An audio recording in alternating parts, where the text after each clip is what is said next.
சேனலை சப்ஸ்கிரைப் பண்ணிக்கோங்க. கரூரில் 41 குடும்பத்துக்கும் வேலை வாய்ப்பு வந்து முதலமைச்சர் விஜய் அவர்கள் கொடுத்தாரு. அதை பற்றி இந்த வீடியோவில் பார்ப்போம். சேனலை சப்ஸ்கிரைப் பண்ணிக்கோங்க.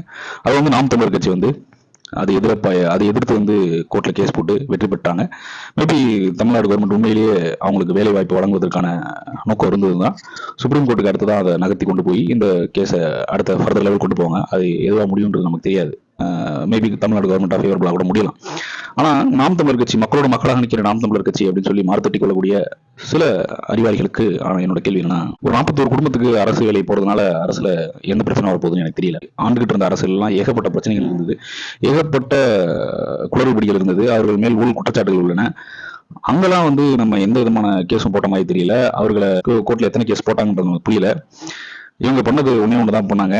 அந்த கட்சியில இருந்து வந்து சீர் வச்சாங்க, சம்பந்தமே இல்லாம கல்யாண மேடைகள்ல பார்த்து பேசுவதற்கான வாய்ப்புகளை உருவாக்கிக்கிட்டாங்க. அதுக்கு பின்னாடி என்ன இருந்தது, அது ஒரு அரசியல் என்னன்றது நமக்கு தெரியலனாலும் மக்களுக்கு ஒரு லெவலுக்கு புரியும்னு நம்புறேன். இந்த மாதிரி ஒரு மோசமான நாம் தமிழர் கட்சி ஒவ்வொரு முறையும் மக்களால் புறக்கணிக்கப்படும். நான் இந்த எலெக்ஷனுக்கு முன்னாடியே சொல்லியிருந்தேன், 8% வாக்கு வங்கி ஒட்டச்சு சுக்குநூறா போகும் அப்படின்ட்டு. அரசியல்ல இருந்தே நிராகரிக்கப்படுவீங்க. எழுதி வச்சுக்கோங்க வெள்ளை பேப்பர்ல. உங்களை ஒருத்தர் சீண்ட மாட்டான். ஆட்சி கட்டுன்றது உங்களுக்கு கனவுலையும் நடக்காது. நீங்க நடக்க போறது உண்மை. சீமான் அவர்கள் உயிர் வாழும் வரை அவர் முதலமைச்சர் ஆக மாட்டாரு அப்படிங்கிறதுல நான் உறுதியா இருக்கேன். மக்களுக்கு, ஒரு குறிப்பிட்ட மக்களுக்கு எதிரானதாக இருந்தாலுமே மக்களுக்கு எதிரானது தான். உங்களோட அரசியல் காழ்ப்புணர்ச்சி காரணமாக இந்த வேலையை பார்த்தீங்கன்றது மக்களுக்கு புரியும். புரிந்த மக்கள், உங்களுக்கு 8 எப்படி 4 ஆச்சோ 4 2 ஆகும், 2 0 ஆகும். நீங்க ஏமாற்றக்கூடிய இளைஞர்கள் அத்தனை பேரும் உண்மையை தெரிஞ்சுப்பாங்க. திறநிதிகள் கொடுக்கப்படாது. அப்புறம் எப்படி நீங்க உங்களோட கட்சியை நடத்துறீங்க அப்படிங்கிறது வந்து ஆச்சரியமான ஒரு விஷயமாகவும், அதை எதிர்நோக்கி காத்திருக்கக்கூடிய நிறைய பேருலாம் சொல்லலன்னு வச்சுக்கோங்களேன். நான் ஒருத்தனே எதிர்நோக்கி இருக்கேன்.